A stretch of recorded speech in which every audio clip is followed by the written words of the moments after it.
ভাতা আর 5 সব গরিব মানুষের জন্য বাংলার বাড়ি। এই হচ্ছে তৃণমূলের প্রতিজ্ঞা আর অঙ্গীকার। আমাদের যারা নিপীড়িত, বঞ্চিত, লাঞ্ছিত, শোষিত করে রেখেছে, এই জবাব এমনভাবে দিতে হবে আগামী 19 তারিখ যে জোড়া ফুলের পাশের বোতামটা টিপবেন আর ভূমিকম্প যেন গুজরাট আর দিল্লিতে হয়।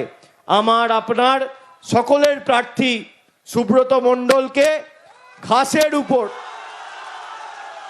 ঘাসের উপর জোড়া ফুল চিহ্নে ভোট দিয়ে মমতা ব্যানার্জির প্রার্থী, মামাটি মানুষের প্রার্থী, বাংলার প্রার্থী, গোসাবার ভূমিপুত্র, গোসাবার প্রার্থী, তাকে ব্যবধান কত হবে এবার?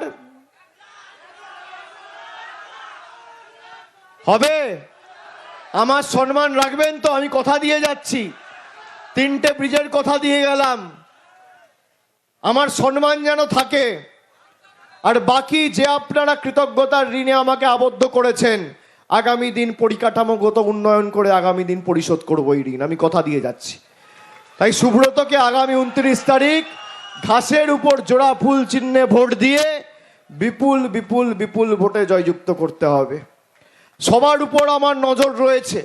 কয়েকটা অঞ্চলে কেউ কেউ ভাবছে তৃণমূলকে দুর্বল করব, আমি তাদের চিহ্নিত করেছি।